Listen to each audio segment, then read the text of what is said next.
So let's talk about debt. The moment you decide, that's it, I'm getting out of debt, this incredible energy takes over. You want it gone, like yesterday. But here's the thing. What if the most popular ways to do that are actually setting you up for failure? You know that feeling, right?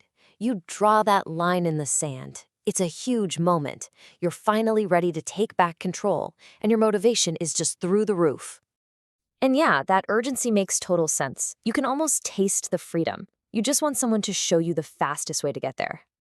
Well, that's exactly what we're going to break down here. We're going to look at these financial traps that seem like a good idea, but can actually leave you in a worse spot than when you started. That way, you can avoid them and find the path that really works.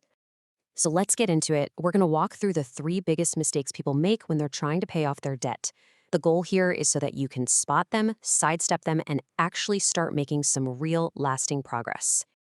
All right, mistake number 1. I call this one shuffling the debt. It feels like you're doing something productive, it really does. But in reality, you're just kicking the can down the road. So what is debt shuffling? It is literally what it sounds like.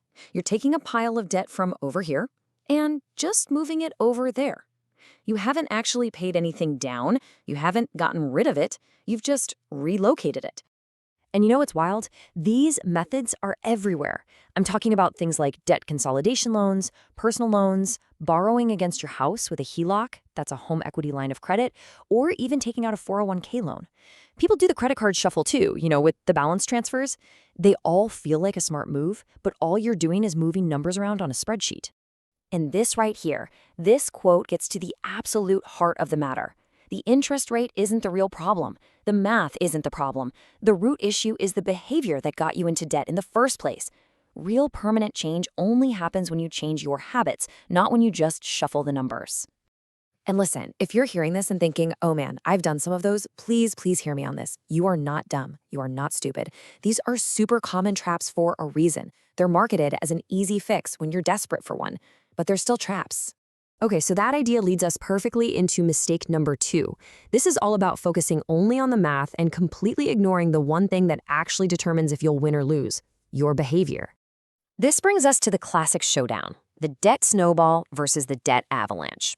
Now, the avalanche method says to attack your debt with the highest interest rate first. On paper, mathematically, that saves you the most money. It's the correct answer. But then there's the debt snowball. Here, you list your debts from smallest to largest, and you attack the smallest one first with everything you've got. When you pay it off, boom, you get this little win. It's this zap of hope that makes you feel like, hey, I can actually do this. So you have to ask yourself, which method is going to keep you fired up and in the game for the long haul? See, personal finance is more personal than it is finance. And for most people, those little psychological wins are way more powerful than saving a few dollars in interest. That momentum is everything.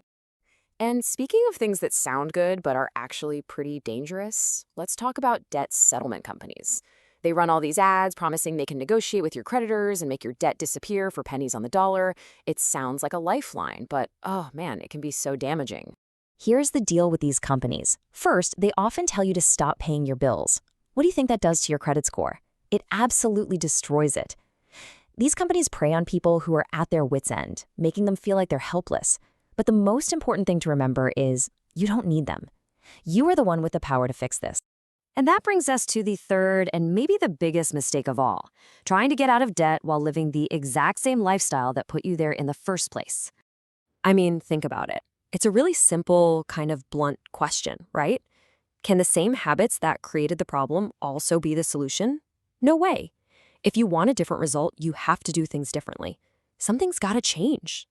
This is where what some people call a scorched earth approach comes in. Now, this isn't forever. It's for a season.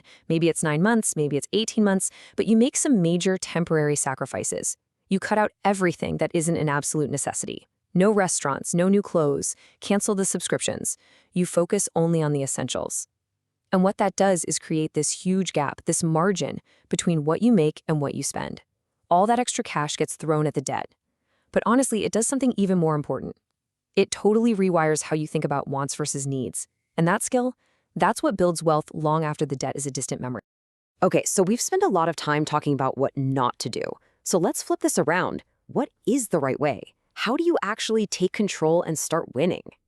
Here's your playbook. It's simple. First, focus on your behavior, not just the math.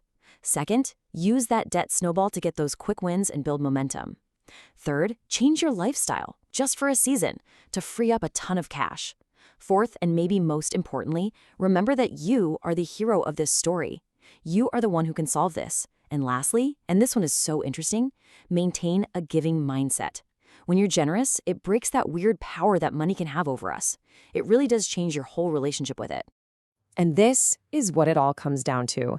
This is the big reveal. As you start paying off that first debt, and then the next one, you have this realization. It's not some secret formula. It's not a gimmick. You are the magic. Your decisions, your focus, your sacrifice, that's what makes you win with money.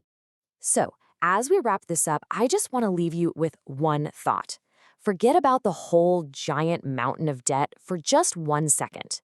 What is the first, tiny, smallest step you can take today to get started on this